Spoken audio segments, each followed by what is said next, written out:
It sound right, boys.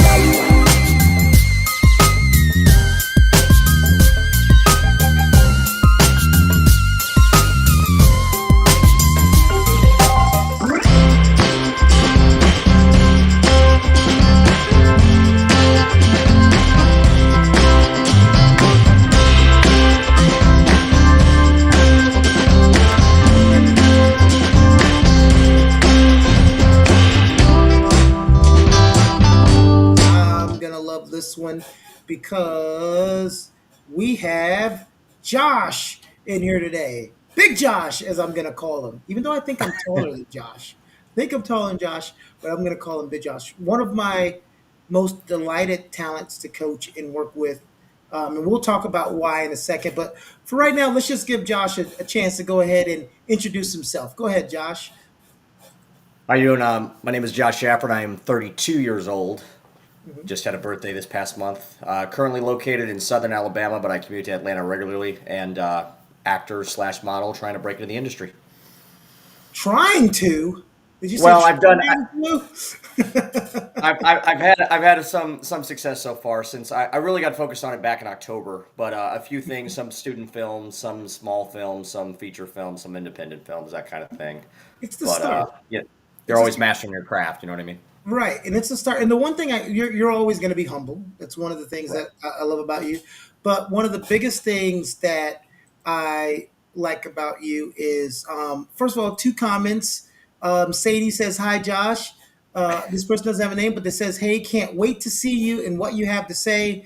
And then Shanika Knowles, who just finished the Avanti West Coast Showcase a couple weeks ago, who's been at the last two talent spots, like, thank you for your support. She's going to get her own soon. Says, hello, Josh. Congratulations. So she's always a really good supporter. And I was going to say, one of the things that I admire about you the most is you're coachable, which is a hard thing.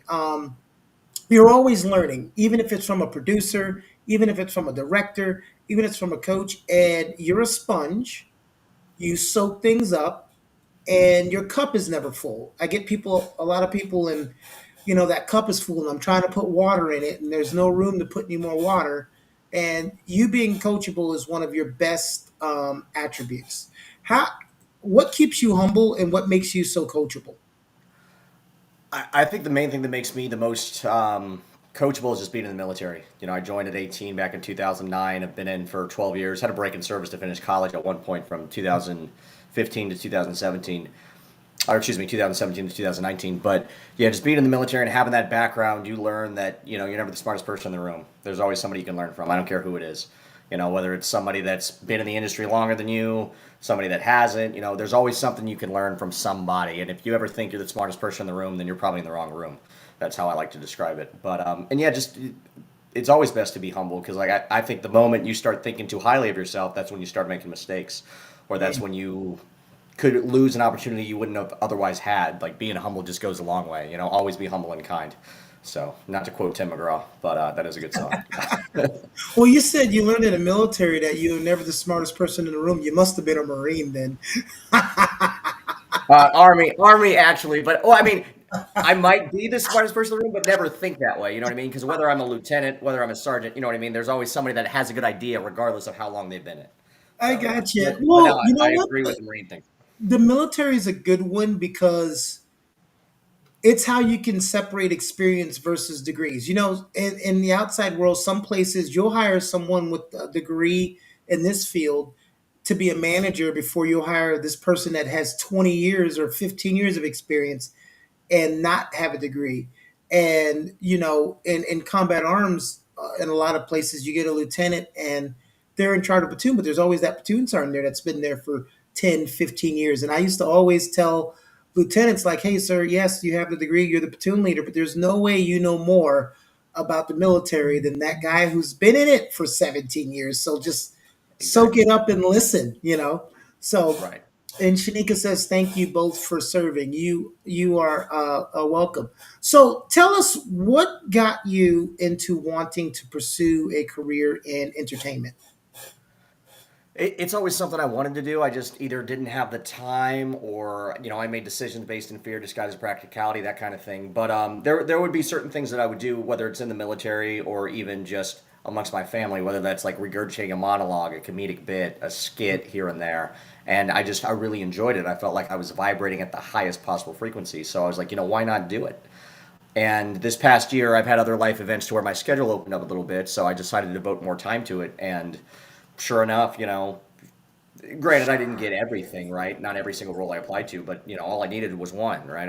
Right. I got one, and then that led to more, and so on, and it just kind of evolved from there, and it's still evolving, and I'm excited to see where this goes. But it was just always something I wanted to. It was just I didn't know where to start, But at the same time, it's not how you start; it's how you finish. So as long as you can just get the train moving, good things will happen.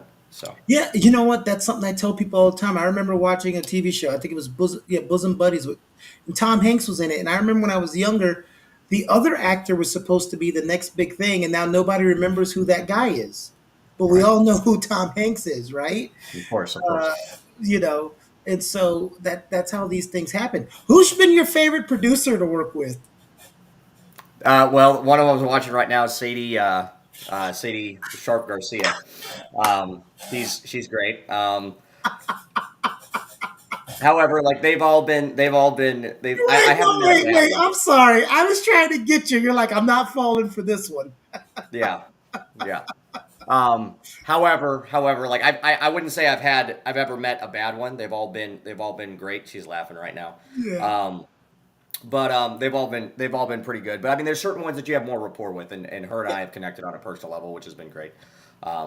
And then there's been other directors too, even that I've connected with on a personal level that I'll send other stuff. They'll give me other opportunities. I'll send them other works I'm working on. They're like, hey, that's great. Or sometimes they'll give me feedback like, hey, I would do this differently, and I'm open to that. I appreciate that. And there's a big difference between somebody giving you constructive criticism, especially somebody that's in the industry, or somebody that's I don't want to say hating, but you know what I mean. There's some people that are just Yeah. may not have something constructive to say, and I appreciate both sets of feedback, but it's always important to me to get it from somebody that I've worked with in the past that knows me that can tailor their feedback to me, which is awesome. Yeah, you got to So learn how to disseminate between the two. So, something you mentioned earlier that you have to get used to in this industry is rejection. Nobody likes to hear the word no.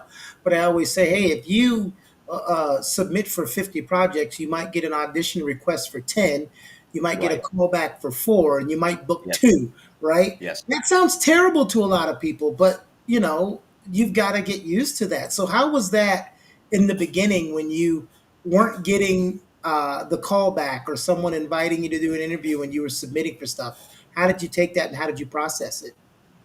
The best advice I have for people is don't take it personally. Don't take it personally because you never know what they're looking for, and you could easily not get a role just because you don't jive with the other woman they had designed to be your co-star, right? But also, if you run into that issue, seek feedback. Because you never know why they said no, and maybe either you learn what you can do differently next time. There was one time I went to an audition and nailed it. Everything was good, and they didn't want me, and I was like, why? And they're like, well, see that line behind you, and I'm like, yeah. They're like, anybody shorter than that line can't do it. But they're like, well, we have another role for you. You know what I mean? So like that can very well happen. But don't be afraid to ask those questions, other than beating yourself up and wondering why I didn't get it.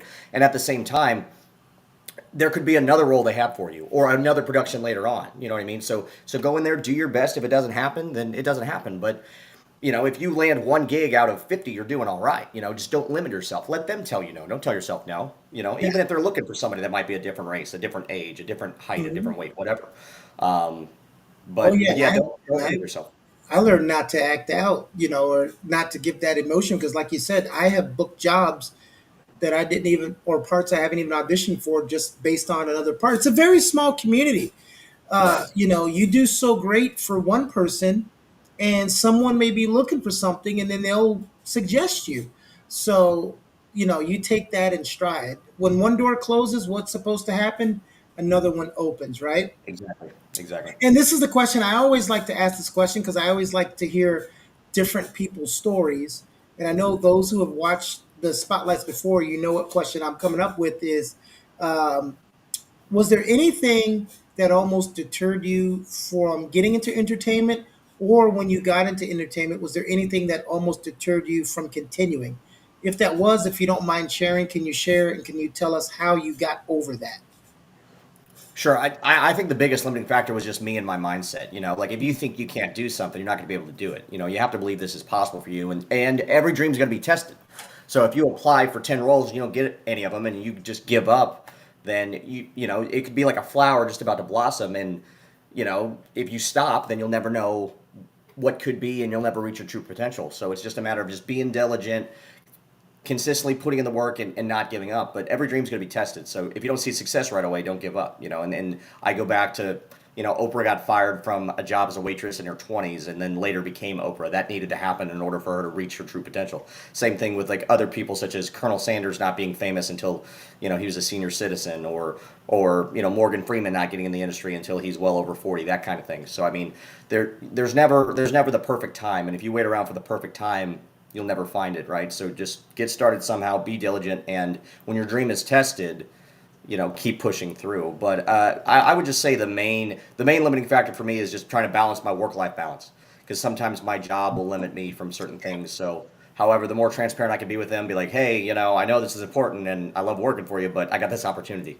You know, and if you have that good rapport with your boss, they'll be like, okay, well, that type of thing doesn't come along every day. Go ahead, take the time off work. Or, hey, man, can you take this shift for me? I'll work double when I get back, that kind of thing. So it's just balancing everything has been a challenge. But if you really want to do it, you'll do it. It doesn't really matter what it takes. So. Well, that rapport also entitles you actually being good at your job and being a good employer, right? Because no one's going to let the guy who's always late and underperforming take time off to go shoot a TV show or a movie, right? Of course, of course, So and you're the always same like, applies to roles too. The same applies to roles too. If somebody hires me and I'm late, you know, am I going to get a call back from them? Maybe not. You know, unless I really blow them away in the actual performance. So like that being on time takes no effort, but I mean that is so important for every job, not just acting. well, that's funny because in the entertainment world, I'm always on time, but outside, I'm always like every job I've had, serial late person. The last It job happens. I had that I retired from, I think the last 5 years I had it, I was on time maybe like 7 times. Uh, and I used to love to do this thing in the army. When I was late, I'd walk into the first sergeant's office. He's like, "Hey, Stevens." I'm like, "Hey, I brought McDonald's." Then they'll be like, okay, cool, or like, yeah, bring them donuts. I'm like, all Like, right, "Hey, we'll I let it got slide this donuts and time. coffee," and everybody's like, "Ah, we know what you're doing. Just go Right. on."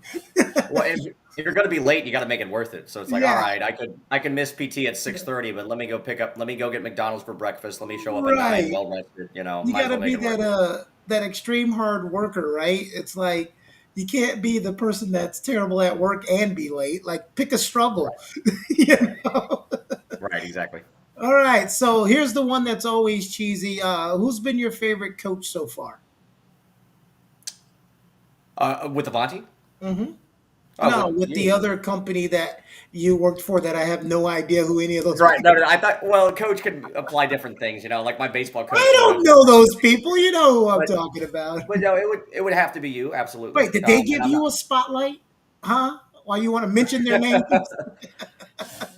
No, it would have to be you just because well, I think you've actually coached the most, but like every time you do coach, it's very informative, you know. I mean, it's thorough. It's not to knock the other coaches either, you know. I'm not saying Yeah. anything bad about them, but everything's been very thorough and informative, and I've always been able to take something away from all of your classes. Okay, So well, those have been great. I said it too fast. I'd normally say besides me, and so Oh, okay. you answered fast, so I didn't get to slide that in there. Besides you would probably be Coach Holden. Okay, I, cool. I've liked Hmm. I've liked a lot of the pieces of advice he gave in reference to like just dissecting a casting call, which some might see redundant, right? Because a Yeah, lot of it is self-explanatory, but the way he broke it down in a way that was easy for everybody to understand was he basically spoke our same language, and yeah. that's hard to do with somebody that's been in the industry for a long time, especially when talking to people that aren't in the same industry. So he was able to speak it in a way that was easy for everybody to understand, which was good. Also, I like that because he's the one that came up with the ones. I like how because casting calls can look so different. Just depends on who puts it out, what site you got it from. So Right. there's so many different ways to read them. He says "ah" a lot, doesn't he? He does. Ah, I say a lot. I'm trying to break it. You probably heard it so far. I say and you know a lot, and yes. like is one too. Yes, So yeah, yeah. You I do. gotta Those catch are your myself three. because I'm right, trying to weed those out of him, Sadie. I'm trying my best. Okay, so don't blame us. We're trying our best. But it's I just when I that watch habit. Holden, you get a lot of the ah. He sounds like an old northeastern person. I hope he watches this so he can hear this. Uh, Everybody's got their filler words. It's hard to avoid. yeah. So Josh, since you're running around with the 0% body fat, what's your What's your what's your nutrition like? You know, because I know So you and I don't have the same diet. So you never know. You never know. But so what I've learned, so I used to compete. I used to do some bodybuilding back in the day. And what I learned most is you can't outwork out a bad diet. So nutrition is, if you can do anything right, nutrition's number one. So, and that's mainly just limiting, and it's not calorie counting either. It's carbs, protein, and grams of fat per day. So I try to stick to that as much as I can. Being on the road is a little bit harder, but there's protein bars, that kind of thing. I'm mainly concerned with like not letting carbs get crazy and keeping my protein at the right amount, so that way I'm maintaining my muscle without gaining excess fat, if that makes sense. Then it comes to working out, which I have a Crunch membership. There's not actually one where I live now. I have a different membership for where I actually live, but Crunches are all over. So if I got a break between set, or if I'm passing through and I'm early, hey, I might stop and get a quick workout in.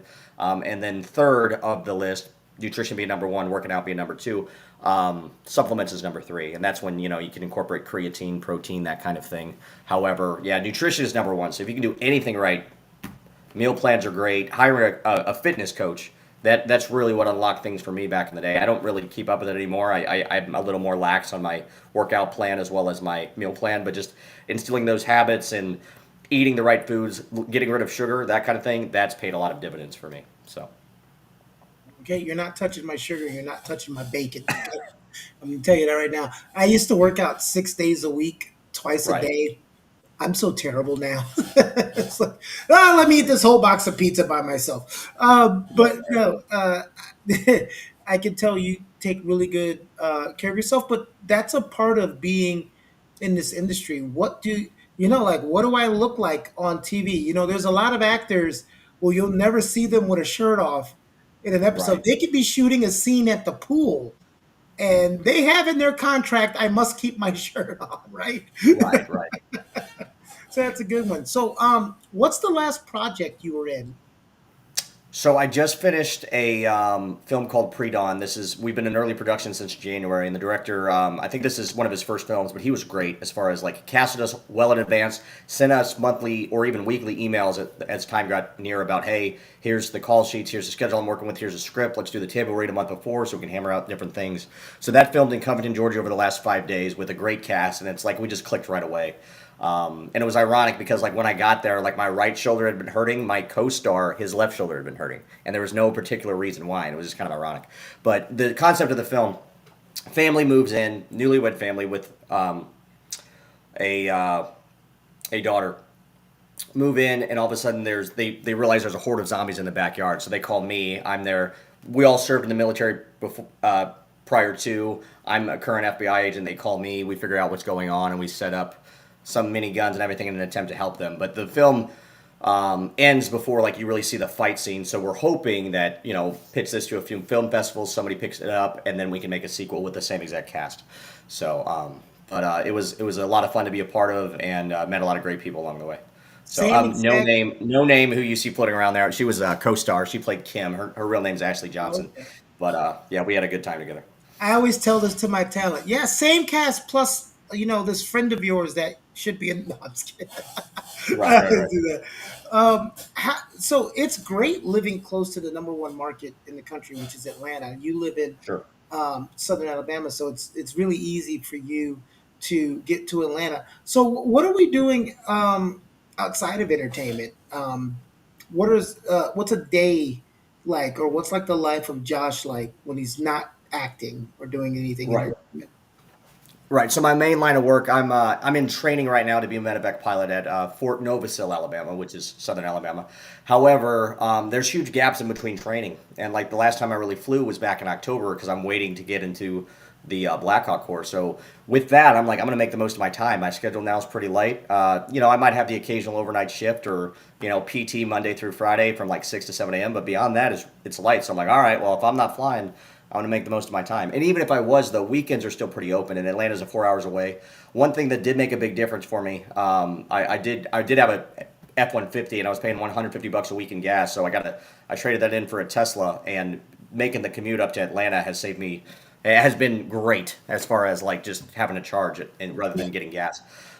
So that's kind of enabled me to travel more as well at a cheaper rate, which has been awesome. That's But so yeah, funny because I rented a Tesla was rented for me a month ago when I was in California for 2 weeks, and the first couple days was nerve wracking because I'm not used to electric car. I'm like paranoid, like, am I going to be dead on the side of the road? But once you get the Right, hang right. of it, like the people that were sitting at the charging ports for an hour, I'm like, if you plan it properly, you don't have to do 15, that. 15 minutes, right? Not Right. that long. Like road trips does take a little longer. You got to take that into consideration. But I mean, beyond that, like in order for me to drive 25,000 miles, which I put on that car since October because of the gigs, it's like $800.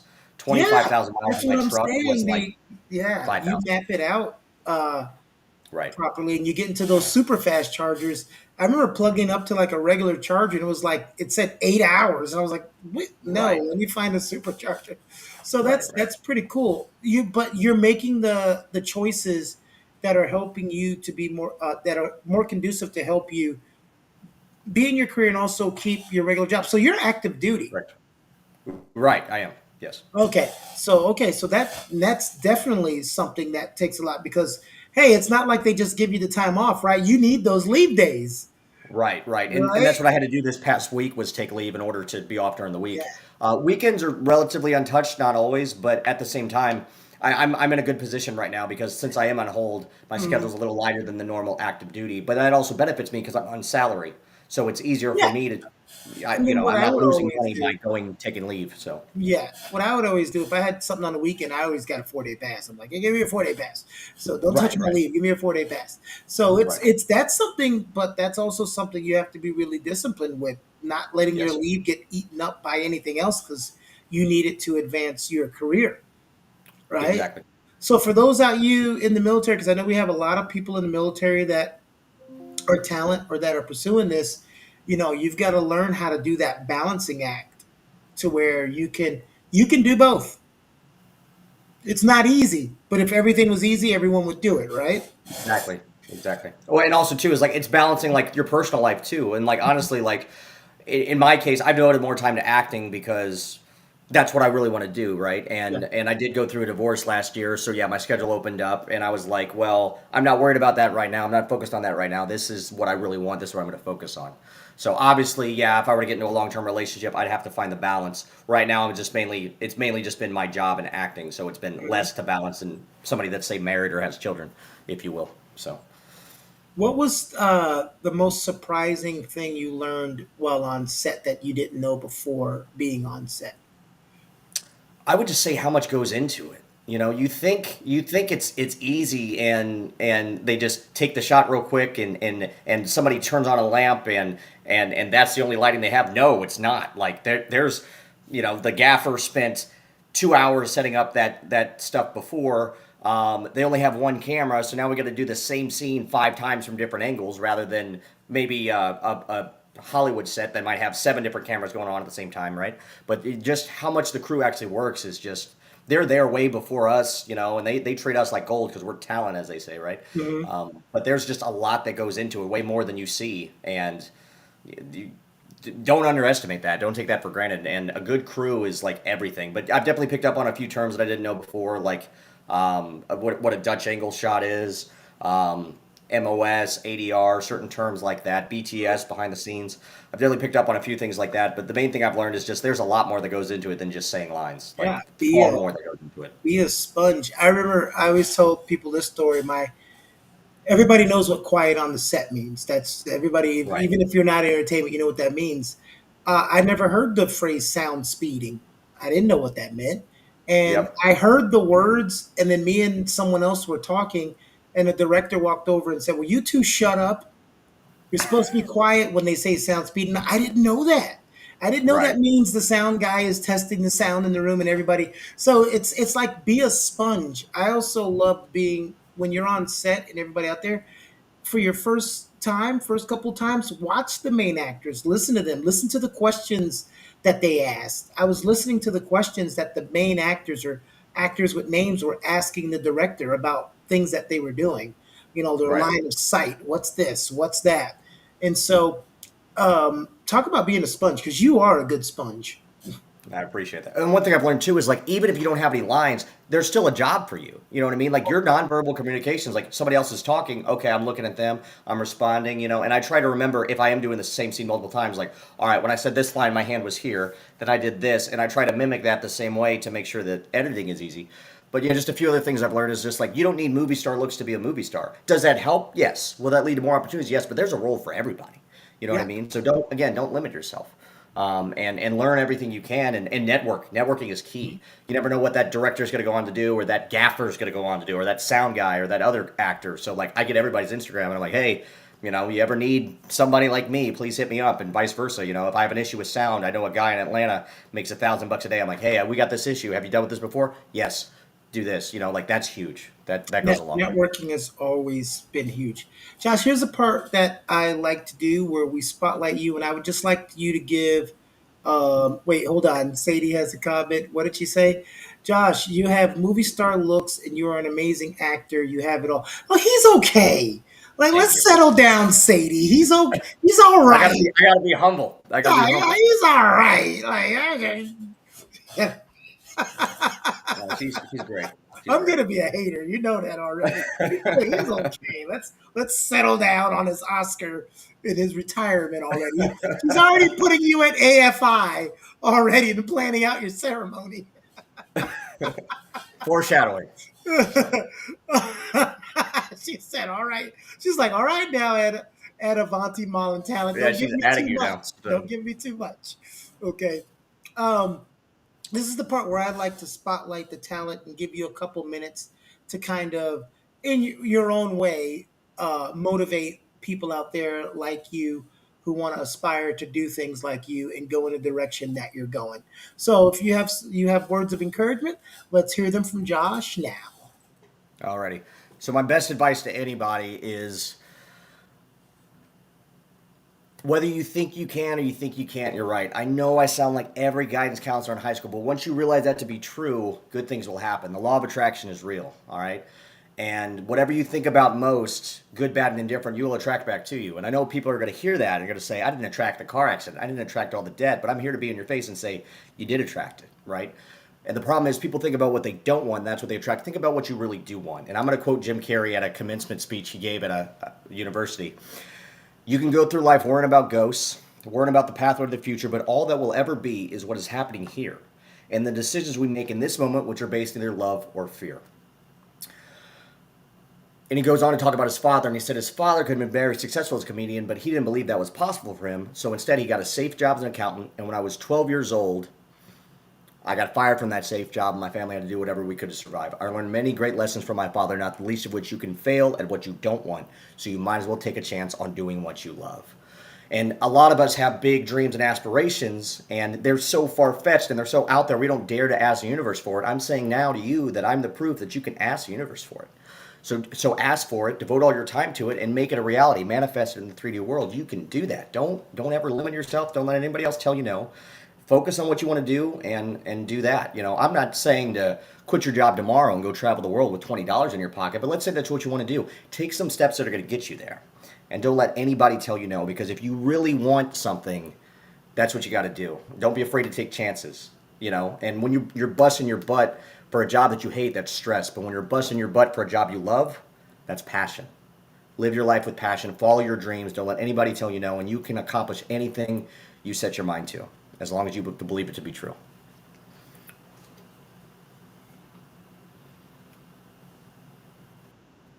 Well received out there from Josh. Josh, I am going to ask you a couple more questions before we wrap up.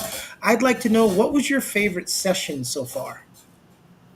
With Avanti, I would say my favorite was the one where we acted out